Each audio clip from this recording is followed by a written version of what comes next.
should always pull a cylinder and then shape it.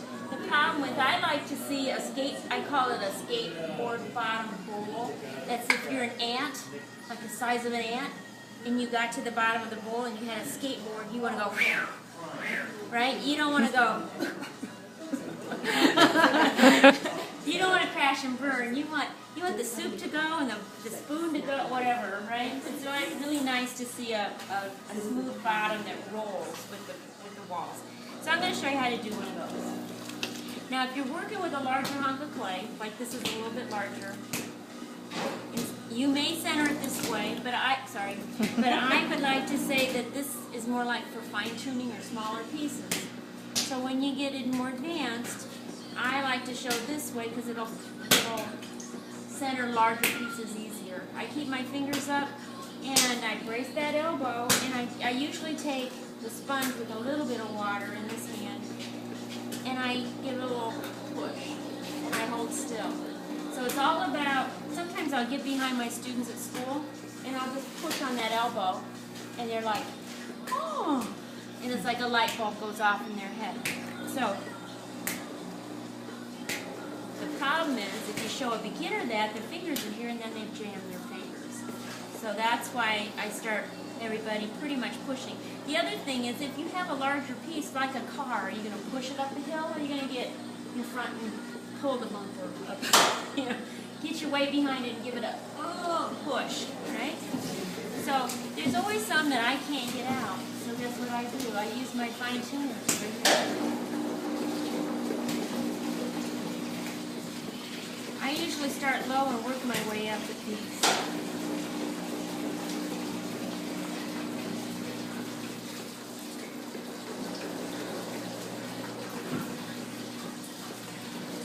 Sometimes there's extra clay right here that makes your hand bounce. Get that off there, you don't need it.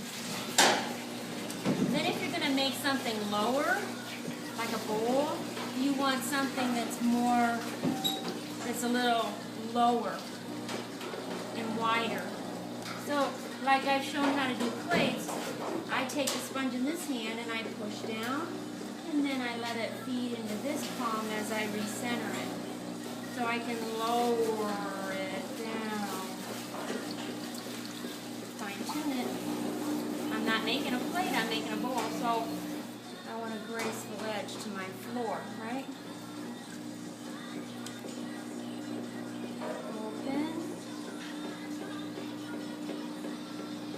And this is important. What I like to do, I always want to check this, because the wider or the bigger the bowl it is, I lose my depth perception.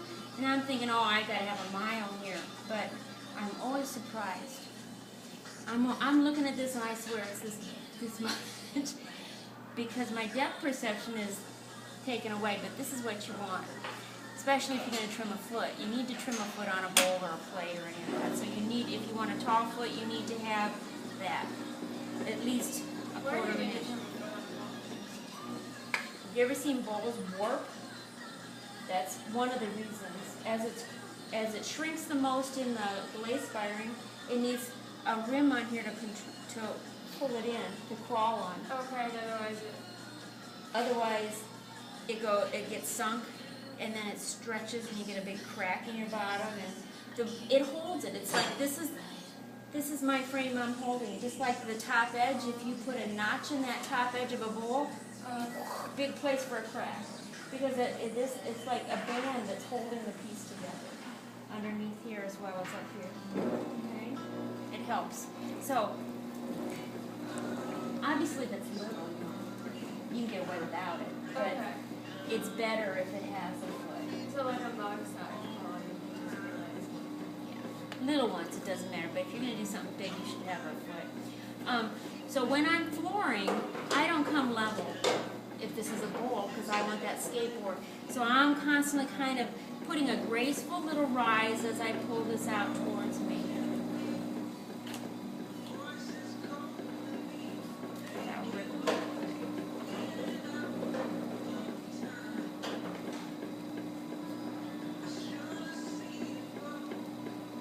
So I want a slight little thing, and I don't want that little notch in there.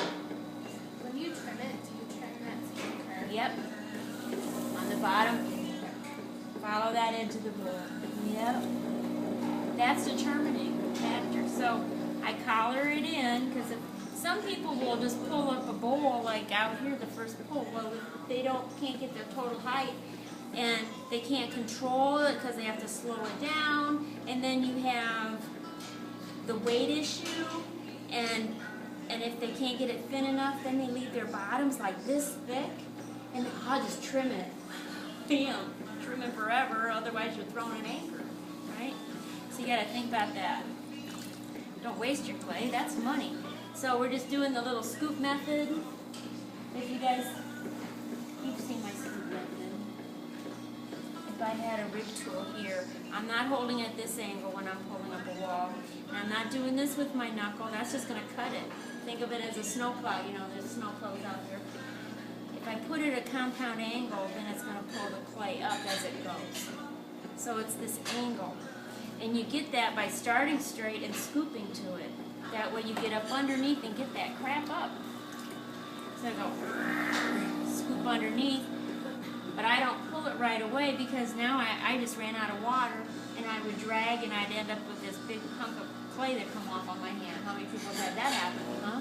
So put a little more water there and then you can start pulling up your walls. I pull up a cylinder. On a bowl, I want to leave my top edge wide. This can be smaller, but there's that band, that frame, that piece needs. You can get a nice lightweight bowl, but you're going to be stretching that clay out thinner and thinner, and you need to have that rim wide because when you stretch that out, this is going to get skinny. And you need to have that clay. If it started skinny and you didn't have this wide rim, it would rip on you, and then you'd have to, oh, I don't want to cut off too much. And then the next thing you know, you've got a big rip down your bowl. Shannon, are you thinking 1/4 inch the whole way up, or are you thinking 1/4 inch getting bigger, even below the knee? I'm going to try to sneak underneath this little, my curve comes in here, I'm going to try to get up underneath there, and then this is all 1/4 inch. Okay. Yeah, well it will be. It's almost there. See, I'm getting underneath there, and I'm going to pull this up. Now because this is basically my last pull, I don't mind if it comes out a little bit. I got up underneath there, so I started to tip it out. So I don't mind if it's not a cylinder. If this gets too far out and you're trying to pull up a cylinder, or a bowl or a bottle, you'll never get this back in for a bottle if it gets too far out.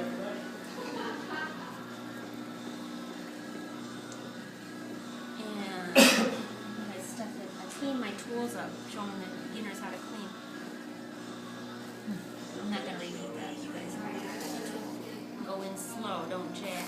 Slide up underneath, pick off that extra. And a lot of people are afraid to do this if they're throwing big bowls for fear that the whole pot's going to fall. It's not. I'm still going to trim a bit off of there.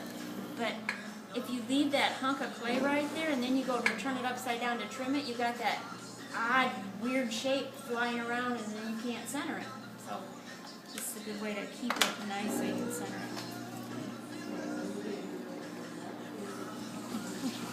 Just lean it, like a beginning demo right here. I'm going to change the shape of this one from that first one a little bit.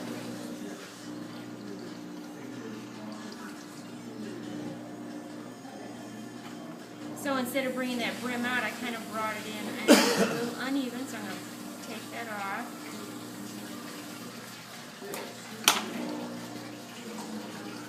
The wider it gets, the slower you have to go.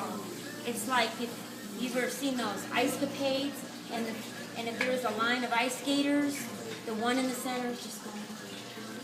The one out here, running.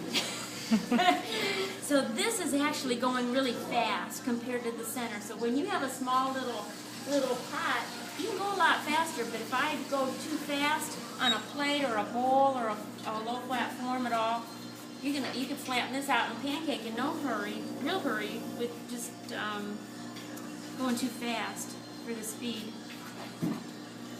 So then you want a nice rib tool, and this has got a nice curve and it's nice and smooth.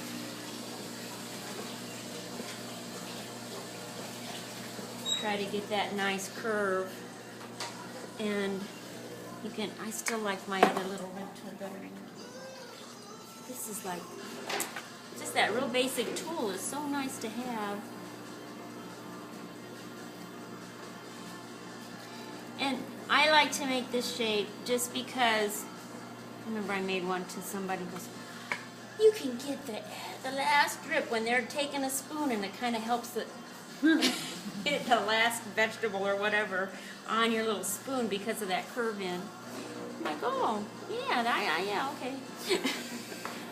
I like that too. I didn't think of it, but yeah, okay. Give them credit for thinking of that. I just thought I liked the shape.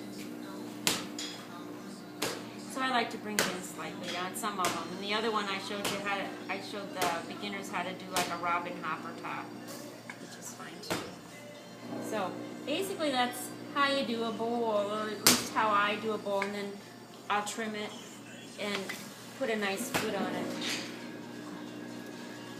And you guys want any questions about bowls, basic bowls? You know what? This is where I really need to have a mirror.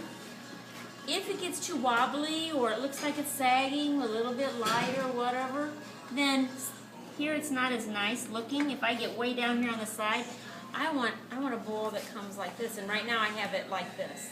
And you're not aware of it until you get down and look at it. Or I've had Karen, she always uses a mirror. If you have a mirror here, then you can see what you're doing at the same time. But if I belly that out, I'm in fear that I could lose my shape. So how would you be able to stiffen this slightly so you don't lose your shape while you're throwing it, so it doesn't collapse and fall in? What you want to do is don't cut it off, stick in front of the fan, come back in 10 minutes and then shape it. It'll give a little stiffness to the clay. So that's what I'm going to do with this. That way I don't have to throw so, we all make mistakes. I'm not perfect. I remember one I was throwing, it was really like I bellied it out with that stick tool, and I didn't cut it off, so I had two stools and I just flipped it upside down to hold, because the weight of it was going to collapse it. And I came back in a few minutes and it fell. It fell, but I made a snail out of it.